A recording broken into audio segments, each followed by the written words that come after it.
শবে কদরে কি আসলে ভাগ্য পরিবর্তন হয়? ভাগ্য পরিবর্তন করতে কি কি আমল করা দরকার? ভাইরা আবার লাইলাতুল কদরে মানুষের ভাগ্য লিপিবদ্ধ হয়। ভাগ্য লিপিবদ্ধ হওয়ার 4-5টা স্তর আছে, 4-5টা লেভেল আছে। বিভিন্ন লেভেলে মানুষের ভাগ্য নির্ধারণ হয়। মানুষের সৃষ্টির হাজারো বছর আগে, 50,000 বছর আগে আল্লাহ তাআলা মানুষের তাকদীর লিখেছেন। আবার মাতৃগর্ভে থাকাকালীন সময় আরেকটা লেয়ারে লেখা হয়। এরপরে প্রত্যেক বছর লাইলাতুল কদরে আবার সেই চূড়ান্ত যেটা লেখা আছে এজমালি, ওইটারে বিস্তারিত লেখা হয় প্রতি বছর লাইলাতুল কদরে। কোরআন কারীমে সূরা দুখানে আল্লাহ বলেছেন, ইন্না আনজালনাহু ফি লাইলাতিন মুবারাকাহ ইন্না কুন্না মুনজিরিন ফিহা ইউফরাকু কুল্লু আমরিন হাকিম। আল্লাহ বলেছেন, আমি এই কোরআনকে নাজিল করেছি বরকতময় রাতে। কোরআন কোন রাতে নাজিল হয়েছে? শবে বরাতে না শবে কদরে? শবে কদরে। সেই রাতে আল্লাহ বলছেন ফিহা, অর্থাৎ সেই বরকতময় রাতেই ইউফরাকু কুল্লু আমরিন হাকিম, সব গুরুত্বপূর্ণ বিষয়গুলোকে আল্লাহ তাআলা ধার্য করেন। এখান থেকে বোঝা যায় লাইলাতুল কদরে সব মানুষের ভাগ্য নির্ধারণ। এখন কত ভাগ্যের জন্য ভালো নির্ধারণ, তার জন্য কি করার আছে?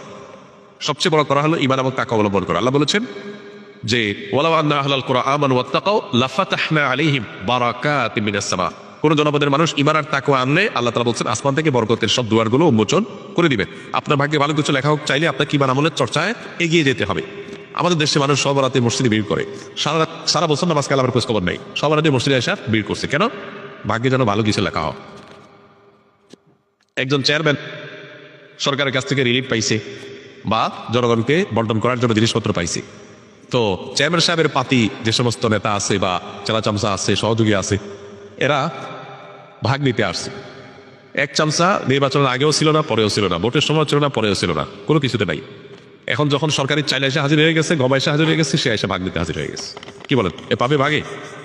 আর যে সবসময় ছিল, ও যদি এদিন হাজির নাও হইতে পারে, তারপর চেয়ারম্যান সাহেব তার জন্য ঠিকই রেখে দিবে যে তুমি এগুলো বন্টন করো তোমার এলাকা। তো একইভাবে আল্লাহ রাব্বুল আলামিনের আনুগত্য যদি আমরা সবসময় করি, ইনশাআল্লাহ আল্লাহ আমাদের নসিবে ভালো কিছু দিবেন। এক রাতের ইবাদত করে সব নিজের পক্ষে নিয়ে নিবা, সারা বছর আকাম করবো, এটা সঠিক পদ্ধতি না।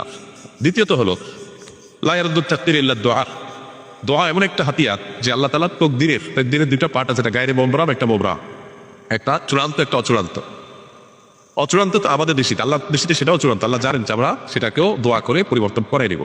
তো দোয়ার মাধ্যমে ওই তাকদীর পর্যন্ত আল্লাহ পরিবর্তন করেন। এই জন্য বিশেষ করে দোয়া করতে হবে, লাইলাতুল কদর হোক অন্য সময়, কি আল্লাহ তাআলা ভাগ্যে ভালো কিছু দান করবেন।